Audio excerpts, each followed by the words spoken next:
Suivez chaque jeudi à partir de 20h sur Hope Channel TV le Dr Jean-Paul Aruna dans l'émission Les Rouleaux Ouverts et la rediffusion chaque dimanche à partir de 6h30. Les Rouleaux Ouverts, les grands rendez-vous du dévoilement des mystères divins. Shalom bien-aimés dans le Seigneur, que la paix de notre Seigneur et Sauveur Jésus-Christ de Nazareth soit avec vous dans vos maisons. Je sais que vous êtes encore une fois nombreux dans vos maisons devant vos petits écrans pour suivre votre chère émission Le Rouleau Ouvert. Moi c'est Dr Jean-Paul Aruna, je suis serviteur du Seigneur par sa grâce et donc j'ai la joie encore aujourd'hui de vous présenter la parole de Dieu, d'exposer mon ministère pour vous et de me rendre utile pour votre vie spirituelle et aussi physique par la permission de notre Seigneur et Sauveur Jésus-Christ de Nazareth. Le cachet de notre émission Rouleau Ouvert, normalement ce n'est pas de vous amener dans des prédications classiques, c'est-à-dire dans la doctrine, mais nous sommes beaucoup plus dans la révélation, nous sommes dans la connaissance de la parole de Dieu. Et donc, le cachet, la spécialité de Rouleau Ouvert, c'est de prendre ce qui est voilé et le dévoiler. Ce qui est caché et le révéler. Parce que la Bible déclare dans les Proverbes chapitre 25, le verset 2, que la gloire de Dieu, c'est de cacher les choses, mais la gloire des rois, c'est de sonder les choses et les dévoiler. Voilà pourquoi nous sommes ici pour vous aider à comprendre la parole de Dieu. Parce que la parole de Dieu peut s'expliquer dans différents aspects. Elle peut s'expliquer par doctrine, elle peut s'expliquer par la connaissance, elle peut s'expliquer par révélation, et elle peut s'expliquer par prophétie. Et c'est ce que l'apôtre Paul nous dit ici dans la première épître aux Corinthiens. Il dit, et maintenant, nous sommes au verset 6, chapitre 14, le verset 6, et maintenant, frères, de quelle utilité vous serais-je si je venais à vous parlant en langue, et si je ne vous parlais pas, 1, par révélation, 2, par connaissance, 3, par prophétie, ou 4, par doctrine. Voilà. Donc une même parole peut être expliquée de différentes façons selon les grâces que le Seigneur nous a données. Quelqu'un peut prendre une parole de l'Écriture et l'explique sous une forme de doctrine. Un autre ministère peut venir prendre la même portion de l'Écriture et l'expliquer dans la manière prophétique. Quelqu'un d'autre peut venir avec la même portion de l'Écriture et l'expliquer de façon dans la connaissance ou dans la révélation. Et notre ministère à nous, comme docteurs de la parole, nous sommes là pour prendre toutes les portions de l'Écriture dans la Bible, là où il y a des zones d'ombre, là où il y a des difficultés à comprendre. Et nous faisons en sorte que par la présence et la puissance du Saint-Esprit, rendre ces versets, rendre ces portions bibliques faciles à comprendre. Parce que vous n'allez pas oublier, la Bible déclare, le manque de connaissances n'est bon pour personne. Et donc, vous ne devez pas connaître Dieu, aimer Dieu, vivre avec Dieu, marcher avec Dieu, si vous n'avez pas la connaissance exacte de ce Dieu-là. Et c'est pour cela que nous sommes ici pour vous faire comprendre Dieu et vous l'amener dans votre maison dans un langage purement facile et simple. Gloire à Dieu. Et donc, vous allez vite comprendre que beaucoup de nos émissions, nous cherchons juste des choses qui apportent beaucoup de discussions, qui révèlent beaucoup de zones d'ombre et nous essayons avec l'appui du Saint-Esprit les rendre faciles à votre compréhension.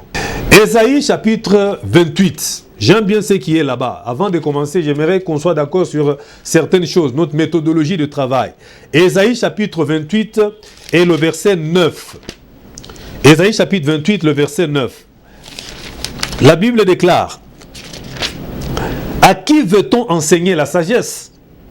À qui veut-on donner des leçons? Est-ce à des enfants qui viennent d'être sévrés, qui viennent de quitter la mamelle? Car c'est précepte sur précepte, règle sur règle, un peu ici, un peu là. » Voilà comment nous expliquons la parole de Dieu. Nous n'expliquons pas la parole de Dieu de manière hasardeuse. Parce que la Bible s'interprète elle-même. The background of the Bible is the Bible. C'est-à-dire, lorsque nous commençons à prêcher la parole de Dieu, à enseigner la parole de Dieu, nous n'inventons rien. Nous restons dans la parole de Dieu, nous prenons ici nous prenons là. Qu'est-ce que Matthieu a dit par rapport à Isaïe?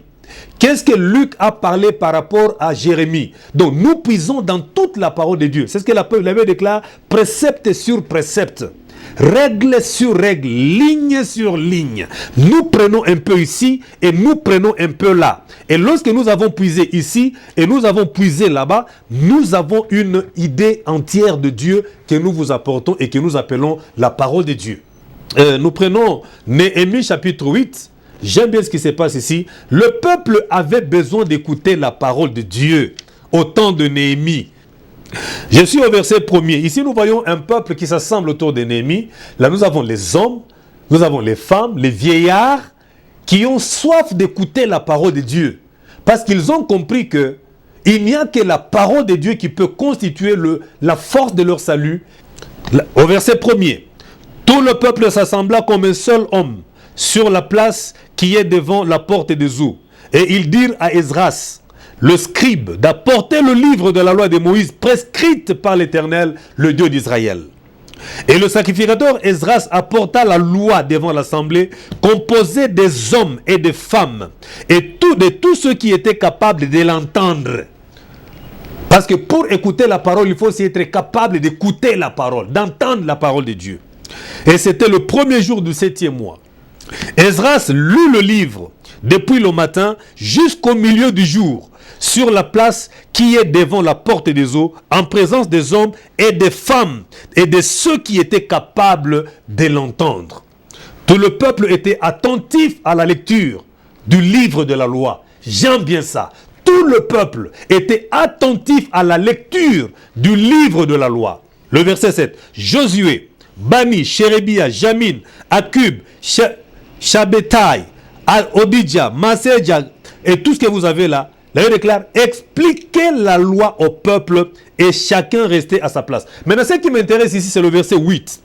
Ils lisaient distinctement dans le livre de la loi et ils en donnaient le sens pour faire comprendre ce qu'ils avaient lu. Bien aimé, vous pouvez lire quelque chose sans réellement comprendre cela. Il faut que quelqu'un d'autre qui a reçu le ministère puisse venir prendre ce que vous avez lu et essayer de l'expliquer à votre entendement pour que vous puissiez réellement comprendre qu'est-ce que Dieu veut pour votre vie. C'est ça notre rôle exactement. Et ça me rappelle ce qui s'est passé entre Philippe et l'eunuque éthiopien. Philippe, il est enlevé et il se retrouve devant l'eunuque éthiopien qui est en train de lire quelque chose. Et il lui pose la question, est-ce que tu comprends ce que tu lis? Frère, tu peux lire sans comprendre. C'est la raison pour laquelle les ministères ont été établis pour vous faire comprendre réellement la parole de Dieu. Comprends-tu réellement ce que tu lis? Et j'aime bien la réponse du pauvre eunuque. Et il a dit, comment comprendrais-je s'il n'y a personne pour m'expliquer? Et vous serez d'accord avec moi sur ce que l'apôtre Paul avait reproché à l'église des Romains. Au chapitre 10, nous sommes au chapitre 10, le verset 14. Il dit, comment invoqueront-ils celui qu'ils n'ont pas cru? Comment croiront-ils en celui dont ils n'ont pas entendu parler? Et comment entendront-ils parler s'il n'y a personne qui prêche? Bien-aimés. Et comment y aura-t-il des prédicateurs s'ils ne sont pas envoyés? Et selon ce qu'il est écrit, qu'ils sont beaux, les pieds de ceux qui annoncent la parole. Et c'est ce que nous avons. La Bible, vous pouvez lire la Bible. Et il y a des choses qui vous semblent difficiles. Et il faut nécessairement que quelqu'un d'autre arrive, qui a reçu la grâce du ministère, pour vous faire comprendre la parole de Dieu.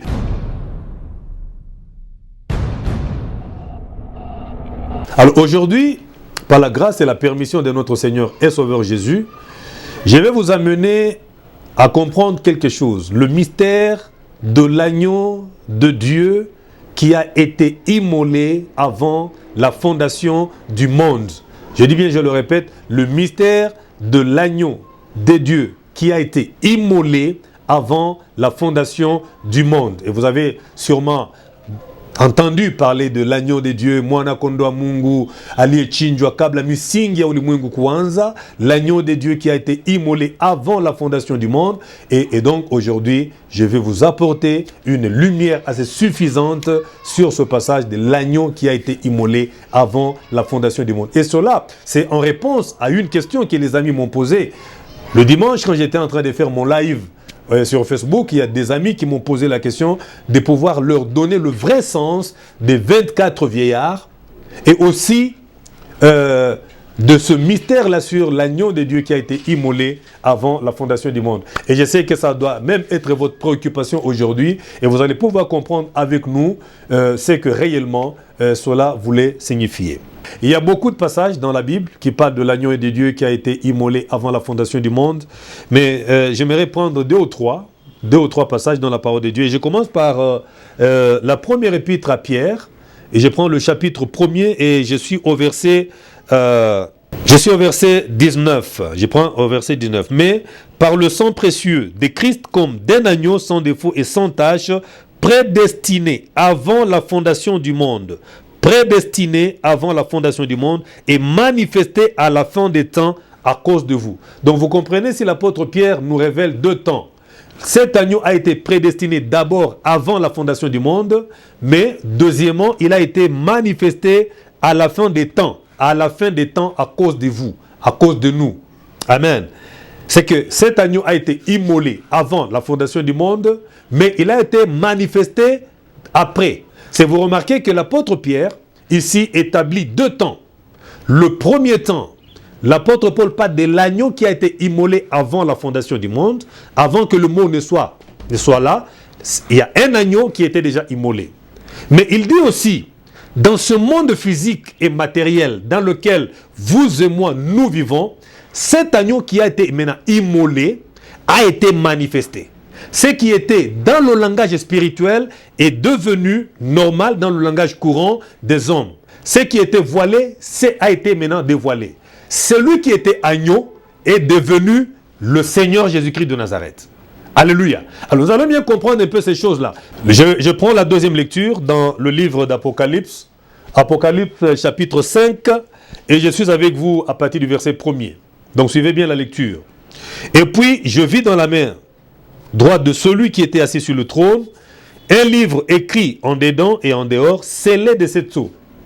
Bien-aimés, je vous promets prochainement, avec l'aide et la puissance de Dieu, de vous parler de ce mystère, de ce livre qui est écrit en dedans et en dehors et qui était scellé de sept sceaux. Je vais vous enseigner ça prochainement, ok? Maintenant, le verset 2. Et j'ai vu un ange puissant qui criait d'une voix forte. Qui est digne d'ouvrir le livre et d'en rompre le sceau? Et personne dans le ciel, ni sur la terre, ni sous la terre, n'ait pu ouvrir le livre, ni de le regarder. Et je pleurais. Donc, c'est lui qui pleure ici, c'est l'apôtre Jean. L'apôtre Jean, il dit, j'ai pleuré beaucoup de ce que personne ne fut trouvé digne d'ouvrir le livre, ni de le regarder. Verset 5. Et l'un des vieillards me dit, ne pleure point. Voici l'agneau, voici le lion de la tribu de Juda, le rejeton de David, a vaincu pour ouvrir le livre et ses sept sceaux. Et j'ai vu au milieu du trône et des quatre êtres vivants, au milieu des vieillards, un agneau qui était là comme immolé. Remarquez, on a vu d'abord un lion et puis il y a un agneau. C'est un mystère. Voilà pourquoi je vous ai dit que c'est ça le mystère. Il faut expliquer ces choses. On a vu d'abord un lion et puis c'est déjà un agneau. C'est ça le mystère. Comment vous pouvez comprendre des choses comme ça? Il faut un ministère pour faire comprendre ce que vous avez lu. Et j'ai vu au milieu du trône un des quatre êtres vivants, je lisais, et au milieu des vieillards, un agneau qui était là comme immolé. Il avait 7 cornes et 7 yeux, qui sont les 7 esprits de Dieu envoyés par toute la terre. Il vint et il prit le livre de la main droite de celui qui était assis sur le trône. Et quand il eut pris le livre, les 4 êtres vivants et les 24 vieillards, je suis encore là, je vais parler des 24 vieillards.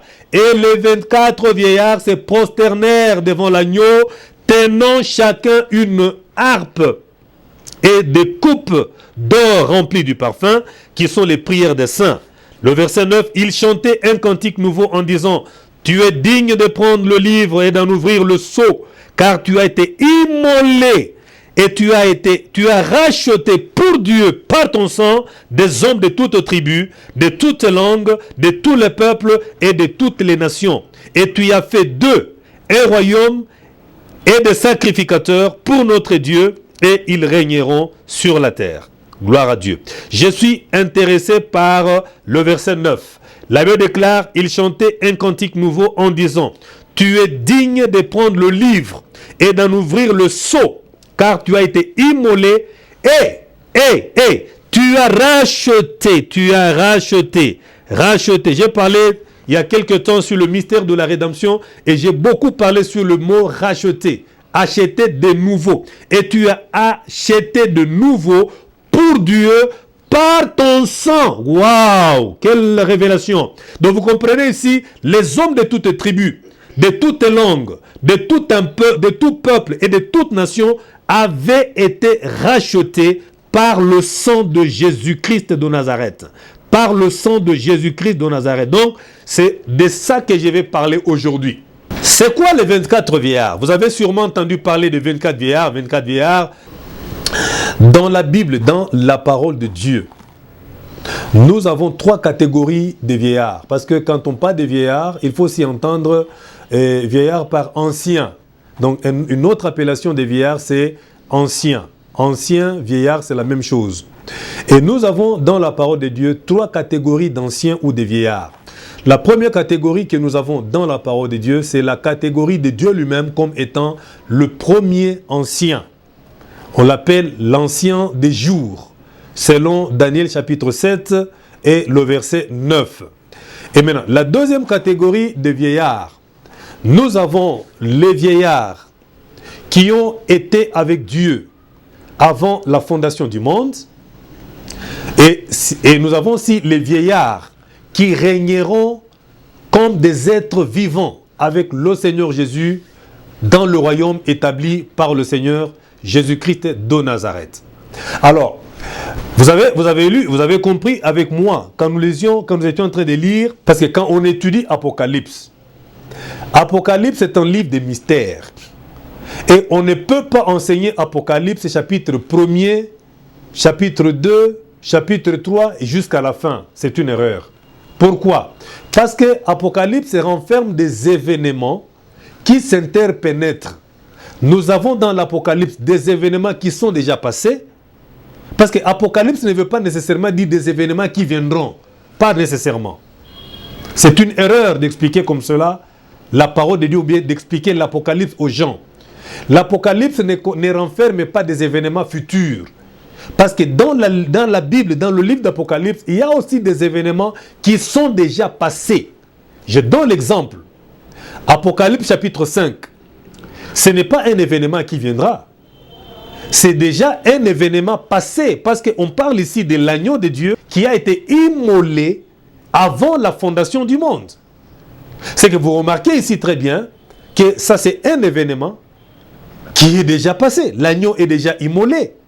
Alléluia. L'agneau est déjà immolé. Donc vous comprenez ici, les vieillards ici sont avec l'agneau. Avant même que la fondation du monde ne soit posée, les 24 vieillards existent déjà.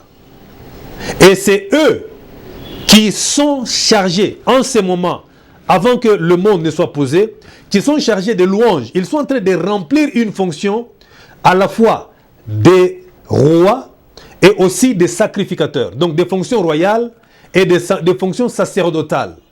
Amen. Et donc ils sont là pour adorer. Ils remplissent une liturgie à la gloire de Dieu avant même que le monde ne soit fondé. Et donc, Apocalypse, il faut le comprendre de cette façon. Il y a des événements passés, il y a des événements en cours et il y a aussi des événements qui viendront. Voilà le livre d'Apocalypse. Amen. Donc, nous avons la première catégorie, c'est Dieu, comme ancien des âges, ancien des jours, mais aussi la deuxième catégorie, ce sont les 24 vieillards. Mais les 24 vieillards sont répartis en 2 parties. Nous avons la première partie, c'est les 24 vieillards comme des anges. des êtres célestes, des anges puissants créés par Dieu, qui sont autour de Dieu et qui remplissent les fonctions royales et sacerdotales en même temps, et qui font la liturgie de l'adoration de Dieu dans le ciel. Il ne s'agit pas des 24 vieillards, 12 fils de Jacob, c'est-à-dire les 12 patriarches, et les 12 apôtres de Jésus. Non, non, non, non, non, non, non, non, non. Il s'agit bien au contraire de ces êtres-là spirituels, de ces anges-là qui étaient avec Dieu avant la fondation du monde. Parce qu'il s'agit ici de l'agneau de Dieu qui a été immolé avant la fondation du monde. Et donc cette scène-là est déjà passée. Pourquoi j'ai dit que il ne s'agit pas de ces gens-là? Parce que la Bible nous dit dans 1 Corinthiens chapitre 15, le verset 52, en un instant, je peux prendre le verset 53, la Bible déclare, il faut que ce corps corruptible revête l'incorruptibilité et que ce corps mortel revête l'immortalité. Lorsque ce corps corruptible aura revêtu l'incorruptibilité et que ce corps mortel aura revêtu l'immortalité, alors s'accomplira la parole qui est écrite. La mort a été engloutie dans la victoire. Ô mort, où est ta victoire? Ô mort, où est ton aiguillon? L'aiguillon de la mort, c'est le péché, et la puissance du péché, c'est la loi. Mais grâce soit rendue à Dieu qui nous donne la victoire par Jésus, notre Seigneur. Donc vous comprenez ici, bien-aimés, les 24 vieillards, c'est-à-dire les 12 apôtres de Jésus, et les 12 patriarches, fils de Jacob, ils ne sont pas encore au ciel pour commencer à régner avec Jésus. Non, pas du tout. Leur place est encore occupée par les 24 les 24 vieillards, créatures célestes de Dieu, jusqu'à ce niveau où je vous parle. Pourquoi? Ces gens-là, les 24 là, 12 tribus de Jacob, les 12 fils de Jacob et les 12 apôtres de Jésus, ils sont encore dans leur tombe jusqu'au moment où je vous parle. La résurrection des morts n'a pas encore eu lieu. Il faut que ceux qui révèlent la corruption puissent revêtir l'incorruptibilité. Pour cela que même les 24 vieillards, ils tenaient dans leurs mains des coupes remplies de quoi? De parfums. En d'autres termes, c'était les prières de saints. Ils faisaient en d'autres termes l'intercession. Ils faisaient l'intercession. Et vous savez très bien que le rôle d'un sacrificateur, c'est l'intercession. C'est-à-dire, c'est placer entre le pécheur et Dieu afin de les réconcilier. Maintenant, je passe au mystère de l'agneau de Dieu qui a été immolé avant la fondation du monde. Je reviens sur 1 Pierre chapitre 1er. L'apôtre Pierre nous donne les deux temps. Dans la première épître à Pierre au chapitre 20, chapitre 1er plutôt, le verset 20, il dit l'agneau de Dieu, sans défaut et sans tâche, a été prédestiné avant la fondation du monde. Ça c'est le premier temps, avant la fondation du monde. Pierre met une virgule et il dit cet agneau sera manifesté, a été manifesté à la fin des temps à cause de vous. Alléluia, ça c'est très important. La première chose, il y a le temps. La première chose, nous avons avant la fondation du monde. Avant la fondation du monde. Donc nous sommes ici. Avant la fondation du monde, un agneau était déjà immolé. Donc vous voyez, ça c'est l'image. Ça c'est l'image. Mais maintenant, cette image-là doit devenir une réalité. Et l'apôtre Pierre dit, et cet agneau qui a été immolé sera manifesté pour nous. En d'autres termes, cet agneau qui a été immolé par le Père doit maintenant venir dans la chair d'une personne qu'on appelle Jésus-Christ de Nazareth. Et ce Jésus est manifesté pour nous. En d'autres termes, Dieu savait que l'humanité va pécher. L'humanité va tomber dans la rébellion. Et maintenant, pour trouver le remède de ce péché, avant même que l'homme ne tombe, avant même que l'homme ne devienne pécheur, le miracle c'est quoi? La révélation c'est quoi? Le mystère c'est quoi? Dieu avait déjà pourvu un agneau. Et donc, cet agneau de Dieu était une provision pour suppléer au péché que l'humanité allait commettre. Et c'est ça le mystère de l'amour de Dieu. Avant même que l'humanité ne soit créée, avant même que le monde ne soit fondé, l'agneau était déjà immolé. Donc le Seigneur Jésus, dans la forme de l'agneau. Dans la forme de l'agneau, il était ce que la Bible a appelé le premier-né de toute la création.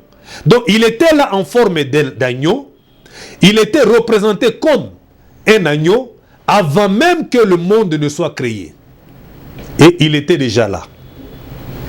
Et Dieu savait que l'humanité allait pécher.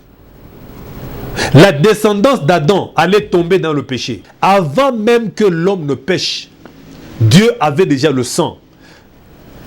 Le sang là, ce n'est pas nécessairement ce liquide rouge qui est en train de giser dans notre corps. Non. Le sang, selon Dieu, représentait la vie. La vie de qui? La vie de l'agneau. Pour qui? Pour cette humanité. Alléluia. Il y avait déjà une provision pour l'homme. En d'autres termes, kulikuwa akiba. La provision ni akiba. Akiba ya zambi ilikuwa ni damu ya Yesu Kristo. C'est que Dieu avait déjà prévu, avant même que l'homme ne pêche, il y avait déjà un sang qui était déjà disposé. Et voilà pourquoi, quand nous lisons Colossiens chapitre 1er, le verset 15, Colossiens chapitre 1er, le verset 15, la Bible nous dit, Jésus est l'image du Dieu invisible, le premier-né de toute la création. Mais pourquoi on appelle Jésus le premier-né de toute la création? Parce qu'avant que le monde ne soit formé, il était déjà là comme un agneau. Il était déjà la provision du Père. Il était déjà la réserve que le Seigneur avait mise à côté pour qu'un jour, en venant sur la terre, il puisse suppléer au problème du péché de l'homme. Et donc nous voyons ici, on dit, il est le premier-né de toute la création, car en lui ont été créées toutes les choses qui sont dans les cieux et sous la terre. Visible et invisible, trône, dignité, domination, autorité. Tout a été créé par lui et pour lui. Vous comprenez que c'est avec Jésus, avec le sang, que le monde a commencé. C'est au travers du sang, au travers du sacrifice, que le monde a vu le jour. Donc, avant que Dieu ne voie la création, Dieu commençait déjà à préparer une provision. Gloire au Seigneur. Et nous sommes ici au verset 17. Il est avant toute chose, et toute chose subsiste en lui. Il est la tête du corps de l'Église, il est le commencement, le premier-né d'entre les morts, afin d'être en tout le premier. Si vous comprenez ici, il était le premier, il est aussi le dernier. Il est le commencement et il est la fin. C'est lui par qui la création a commencé, mais aussi il est le premier d'entre les morts. Voilà pourquoi il était le premier à pouvoir ressusciter d'entre les morts. Gloire à Dieu. Suivez chaque jeudi à partir de 20h sur Hope Channel TV le docteur Jean-Paul Aruna dans l'émission Les Rouleaux Ouverts et la rediffusion chaque dimanche à partir de 6h30. Les Rouleaux Ouverts, les grands rendez-vous du dévoilement des mystères divins. Avant que nous ne tombions, Dieu déjà avait prévu le chemin de notre élévation. Avant notre pauvreté, Dieu avait déjà prévu notre bénédiction. Avant ton mari, avant ton échec, Dieu avait déjà prévu ton succès. C'est de comprendre que le sang, c'était pour venir remédier ce que l'homme allait connaître. Voilà l'amour que Dieu a prouvé avant même que nous ne venions au monde. Nous étions déjà des victorieux avant même que nous ne tombions. Voilà pourquoi la mort sera engloutie dans la victoire. Alléluia. La mort sera engloutie dans la victoire. Romains chapitre 5, le verset 5. La Bible déclare, or, l'espérance ne trompe point, parce que l'amour de Dieu est répandu dans nos cœurs par le Saint-Esprit qui nous a été donné. Car, lorsque nous étions encore sans force, Christ, autant marqué, est mort pour les impies. Donc, quand nous n'avions pas la force, il y avait déjà quelqu'un qui était mort pour nous, comme une provision, pour la rémission de nos péchés. Mais, ça c'est un grand miracle. À peine mourrait-on pour un juste. Quelqu'un, peut-être mourrait-il pour un homme de bien. 8. Mais Dieu prouve son amour envers nous en ce que, lorsque nous étions encore des pécheurs, Christ est mort pour nous. Bien-aimés, ça c'est le miracle. Voilà comment il faut comprendre le mystère de l'agneau qui a été immolé avant la fondation du monde. C'est-à-dire, Dieu a établi notre victoire avant qu'il ne voie notre échec. Dieu a établi notre salut avant qu'il ne voie notre péché, notre perdition. Notre salut, bien-aimé, est plus vieux que notre péché. Parce que notre salut a commencé avant même que nous ne tombions dans le péché. Voilà pourquoi nous ne devons pas nous inquiéter lorsque le diable, il met les chardes du péché dans notre vie. Voilà pourquoi nous ne devons pas avoir peur. Le péché peut venir parce que la force du péché, la force plutôt du diable, c'est de mettre le péché dans notre vie. Mais je vais vous dire, avant que nous ne péchions, Dieu avait déjà prouvé son amour. Un agneau était déjà immolé. Un agneau avait déjà été immolé. Mais qu'est-ce que ça veut dire? Le mystère de l'agneau immolé avant la fondation du monde veut tout simplement dire ceci. Avant notre échec, Dieu avait déjà établi notre victoire. Avant notre célibat, Dieu avait déjà vu prophétiquement notre mariage. Avant notre chômage dans le monde réel, Dieu avait déjà vu notre bénédiction dans le travail. En d'autres termes, avant notre péché, un agneau était déjà immolé comme étant une provision de Dieu pour suppléer au problème du péché de l'homme. Voilà le mystère de l'agneau qui a été immolé avant la fondation du monde. L'agneau qui a été immolé avant la fondation du monde prouve l'amour que Dieu a pour l'humanité. Bien-aimés, nous pouvons crier de joie. Nous pouvons crier de joie et chanter plus haut l'agneau de Dieu qui ôte les péchés du monde, la provision de Dieu pour notre péché. Lorsque nous péchons, Dieu regarde au sang de son Fils qui a été coulé. Et je vous ai dit, quand on parle du sang, il faut sortir du contexte sang comme le sang qui coule dans notre corps. Dans la pensée de Dieu, comme je vous ai dit auparavant, dans la pensée de Dieu, en coulant le sang, Dieu voyait la vie de son Fils qui devait être donné à notre place pour racheter un peuple pour Dieu. Voilà pourquoi l'apôtre Pierre a dit, l'agneau était prédestiné avant la fondation, mais il a été manifesté dans le monde réel. C'est-à-dire, cet agneau-là, qui était agneau dans le ciel avant la fondation du monde, lorsque le besoin de venir anéantir le péché dans la vie de l'homme est venu au temps marqué par Dieu, le Fils qui était agneau, il a pris la forme. Qu'est-ce que ça veut dire? Dieu lui a formé un corps. Il lui a formé un corps.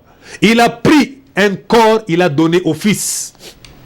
Et le Fils est descendu avec un corps. Et dans ce corps-là, qu'est-ce que Dieu a fait? Il a pris le sang. Et c'est ce sang-là qui était sa provision avant la fondation du monde que le Père a pris, il l'a mis dans le Fils. Et le Fils doit venir maintenant sur la terre pour régler le problème du péché de l'homme. Il faut qu'il vienne maintenant répandre son sang là. Et ça c'est profond. Voilà ce que moi j'ai toujours dit, le mystère. Et le fait de venir maintenant prendre, il doit venir plutôt dans le monde avec son corps et son sang. Quel sang? Ce qui était provision de l'agneau qui était immolé avant la fondation du monde. Maintenant, Dieu prend ce sang-là, il le met dans le corps qu'il a formé au Fils et il le donne au Fils. Et ce corps-là devient Jésus. Alléluia. Ce corps-là devient Jésus. Voilà pourquoi il avait déclaré, le Christ, quand il voulait entrer dans le monde, il a dit, Père, tu m'as formé un corps. Il a eu un corps, il est descendu avec son corps. Je vous ai toujours dit que le corps de Jésus n'a pas commencé dans le ventre de Marie. Le corps de Jésus, c'est l'œuvre du Père. C'est l'œuvre de Dieu lui-même. Pouf, il a formé un corps. Paf. Et le Fils descend avec un corps parfait, sans défaut et sans tache, créé au ciel par Dieu lui-même, le Père. Et dans ce corps, Dieu a pris sa provision, le sang, il l'a mis là-bas. Et vous allez comprendre quelque chose de très fondamental dans Jean chapitre 10. Jean chapitre 10, alléluia. Jean chapitre 10, Jean, où es-tu? Jean chapitre 10, nous allons prendre quelque chose de très important. Nous sommes au verset 17. Permettez-moi. Jean chapitre 10, le verset 17. La Bible déclare, le Père m'aime. Pourquoi est-ce que le Père aime le Fils? Virgule, on donne la réponse, le Père m'aime parce que je donne ma vie. Waouh! Quelle vie! Ce qui était la provision du Père avant que le monde ne soit formé. Jésus était le premier-né, il existait déjà avant le fondement. C'est lui qui était là, qui était la provision du Père. Et le Fils dit, le Père m'aime. Donc, voyez comment Jésus a compris l'amour du Père. Il a compris l'amour du Père parce que il va donner sa vie. Il dit, le Père m'aime parce que je donne ma vie. Mes frères, ça c'est compliqué. Dieu doit aimer le Fils parce que le Fils a donné sa vie. Donc vous comprenez que la vie que Dieu avait, donc plutôt le sang que le Père a recueilli, c'était pour l'homme. Et donc le Fils doit venir pour suppléer au problème du péché de l'homme en donnant son propre corps. En donnant son propre corps. Et en donnant son propre corps, Dieu a compris que c'est un sacrifice terrible. Et à cause de ça, il a aimé le Fils. Alléluia. Il a aimé le Fils. Et il dit, le Père m'aime parce que je donne ma vie. Virgule. Il y a un autre élément, afin de la reprendre. Comprenez bien. Je baisse un peu le ton. Je donne ma vie. Et puis, je vais reprendre ma vie. Et il continue. Personne ne me l'ôte. Mais je la donne de moi-même. Et il continue, dit, j'ai le pouvoir de la donner. Et j'ai le pouvoir de la reprendre. 2 points. On ouvre quelque chose de très important. On dit, tel est l'ordre. L'ordre. Tel est l'ordre que j'ai reçu de mon Père. Quel est l'ordre que Jésus a reçu de son Père? L'ordre renfermait deux éléments importants, 2 mystères. Le premier mystère, c'est de donner la vie. Donc le Père a dit au Fils, ok, l'humanité pêche déjà, l'humanité sombre dans le péché, et moi je me suis constitué une provision. Avant même que je ne crée le monde, c'est toi qui étais ma provision, toi le Fils. Le sang que j'avais recueilli dans l'agneau, c'est ce qui était pour moi une provision pour régler le problème du péché de l'humanité. Alors, qu'est-ce que je dois faire? Maintenant, toi, mon Fils, descends dans le monde pour aller sauver l'humanité de son péché. Parce que tu dois donner ton sang pour acheter ce peuple pour moi. Et le Fils a dit, d'accord, papa, je suis d'accord, je vais descendre. Donc, c'était un marché conclu entre le Père et le Fils. Lévitique chapitre 17, le verset 14 dit, l'âme de toute chair se trouve dans son sang, car l'âme, c'est le sang. Alléluia. Donc la vie de l'homme, c'est le sang. La vie de l'homme, c'est le sang. C'est que vous comprenez que Christ, en venant donner son sang, il donnait en même temps sa vie. Et donc nous voyons ici le commandement, l'ordre que le Fils a reçu du Père. Je donne ma vie et je reprends ma vie. Je reprends ma vie. Donc nous voyons ici 2 périodes qui correspondent avec Jean chapitre 10, le verset 17. Je donne ma vie, c'est la mort. Je reprends ma vie, c'est à la résurrection. Il ne faut pas vous perdre. Je donne ma vie, c'est le Christ qui meurt, qui verse son sang. Je reprends ma vie, ça veut dire Jésus va récupérer son sang. Il va piquer son sang partout sur la terre. À partir de la circoncision. Parce que c'est à la circoncision où le sang de Jésus a commencé à couler. Donc à partir de la circoncision, le Seigneur Jésus a coulé son sang. Et donc nous voyons de la circoncision jusqu'à la croix de Golgotha, le sang de Jésus était coulé. C'est-à-dire, quand le Seigneur va ressusciter d'entre les morts, il faut qu'il reprenne sa vie et qu'il monte avec ça vers le Père. Reprendre la vie, c'est-à-dire il doit piquer son sang, toutes les gouttes que le Seigneur Jésus a coulées et qui est tombé sur la terre, le Seigneur Jésus a récupéré tout et il a mis ça dans une bolle. Pouf! Et il a scellé. Exactement comme ce qui s'était passé dans l'Ancien Testament. Parce que ce que vous devez savoir, c'est quoi? C'est que quand le Seigneur Jésus était mort à la croix, il était Jésus. Mais quand il est ressuscité d'entre les morts, il a changé d'identité, il est devenu le souverain sacrificateur. Qui doit faire quoi? Qui doit entrer dans le tabernacle céleste avec son propre sang. Hébreux chapitre 9 et le verset 11. La Bible déclare, mais Christ est venu comme souverain sacrificateur des biens à venir. Il a traversé le tabernacle grand et plus parfait, qui n'est pas construit des mains d'hommes, c'est-à-dire qui n'est pas de cette création. 12. Il est entré une fois pour toutes dans le lieu très saint, non avec le sang des boucs et des sangs de veaux, mais avec son propre sang, ayant obtenu une rédemption éternelle. Qu'est-ce que vous comprenez par là? Quand le Christ était ressuscité, il était ressuscité parce qu'il venait déjà de donner sa vie. Il lui restait de reprendre sa vie en ressuscitant d'entre les morts. Sur le plan mystérieux du plan de Dieu, le Christ a piqué son sang sur la terre. De la circoncision jusqu'à la mort, tout son sang là était recueilli. Et c'est avec ce sang là qu'il va traverser, qu'il avait plutôt traversé le tabernacle céleste. Parce que nous avons deux tabernacles. Nous avons le tabernacle de Moïse et nous avons le tabernacle céleste.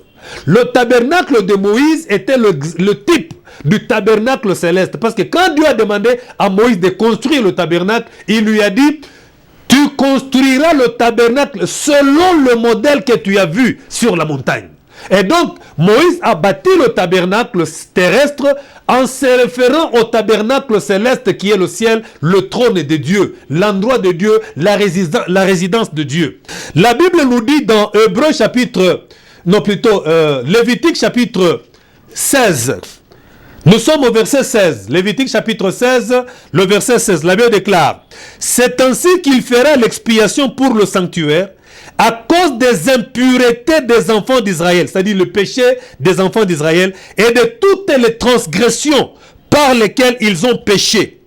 Que fera? Il fera de même pour la tente d'assignation qui est au milieu, qui est avec eux au milieu de leurs impuretés. Le verset 17, écoutez.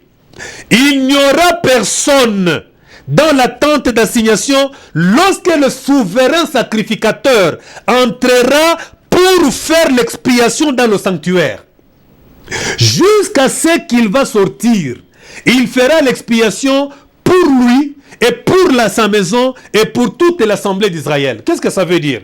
Lorsque le souverain sacrificateur devait entrer dans le lieu très saint avec le sang, Dieu interdisait que lors de son voyage, que dans le tabernacle, qu'il n'y ait personne. Quand le Christ était ressuscité, il fallait qu'il y ait deux choses. La première des choses, il fallait qu'en étant sur la terre, qu'il traverse le tabernacle céleste avec son propre sang pour le montrer au Père. Vous savez très bien, il était sur la terre. Il a été tenté en toutes choses. Il fallait que le Père qui lui avait donné le mandat de mourir sur la terre, de verser son sang, qu'il vérifie si son sang n'a pas été contaminé par la maladie du péché. Et c'est comme ça. Lorsque le Fils a présenté le sang au Père, le Père a examiné le sang du Fils, il a trouvé que le sang était sans péché. La Bible déclare en hébreu, ayant été tenté en toutes choses comme nous. Mais la différence, le Fils de Dieu n'a pas péché. Et comme il n'avait pas péché, il était non seulement notre sauveur, mais il était aussi notre sacrificateur. C'est lui qui devait être au milieu entre le Père et nous pour faire le sacrifice. Et le corps du Fils était suffisant pour le sacrifice que le Père avait besoin, dont le Père plutôt avait besoin. Et donc vous comprenez, en ressuscitant d'entre les morts, il était le souverain sacrificateur, il a pris son sang, il est monté avec. Voilà pourquoi il n'avait pas accepté que Marie le touche. Il y a beaucoup de prédicateurs qui disent que non, Marie n'a pas touché Jésus. Jésus a refusé que Marie ne puisse le toucher parce que bon, Jésus il était ressuscité, il avait déjà le corps de gloire et Marie était encore dans le corps du péché. Ce n'est pas ça. La révélation la révélation du mystère, c'est quoi? C'est que le Christ était comme Aaron, le souverain sacrificateur, qui devait aller avec le sang jusque dans le lieu très saint et le verser sur le propitiatoire. 7 fois, 7 fois. Sur le propitiatoire. Et la même chose, Jésus étant ressuscité, ayant possédé le titre du souverain sacrificateur comme Aaron dans l'Ancien Testament, il devait voyager avec son propre sang pour le présenter au Père. Après l'avoir présenté au Père, il fallait qu'il le déverse sur le trône du Père.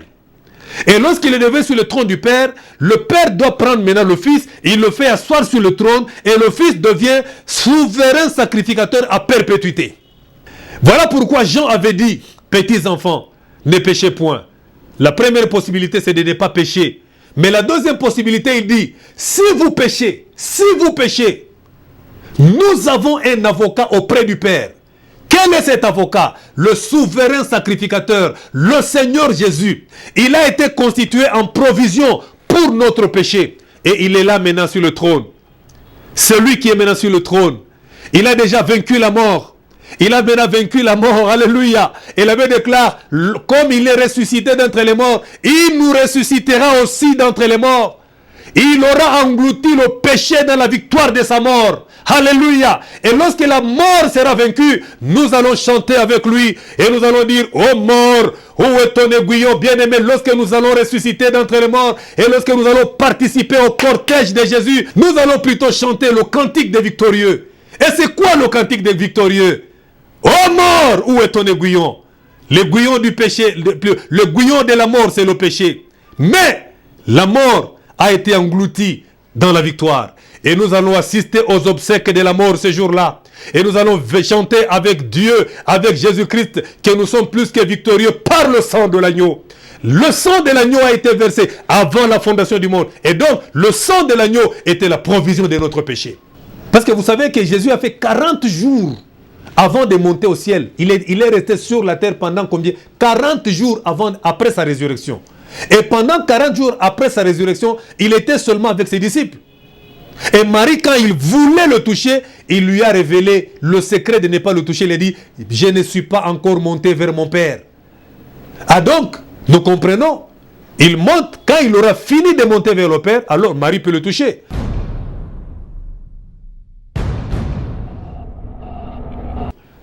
Donc tu comprends, frère.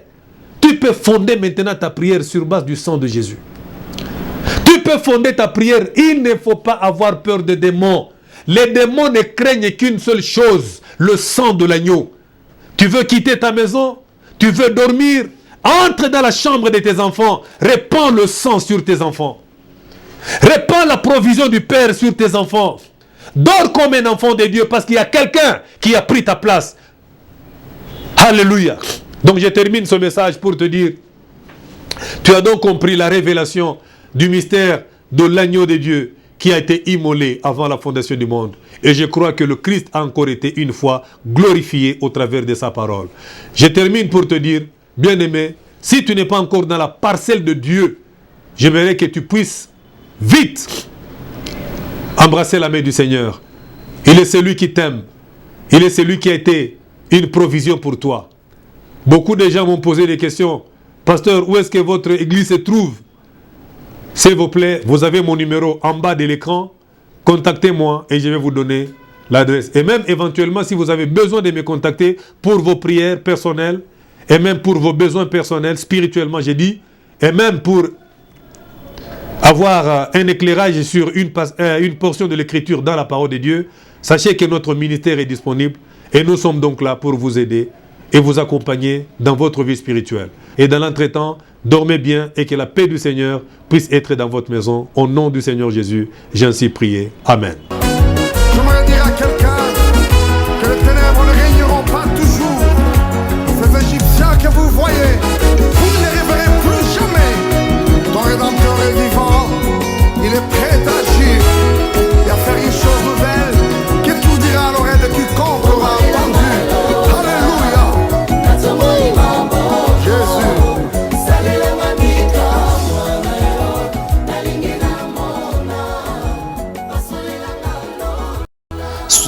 Chaque jeudi à partir de 20h sur Hope Channel TV, le docteur Jean-Paul Aruna dans l'émission Les Rouleaux Ouverts et la rediffusion chaque dimanche à partir de 6h30. Les Rouleaux Ouverts, les grands rendez-vous du dévoilement des mystères divins.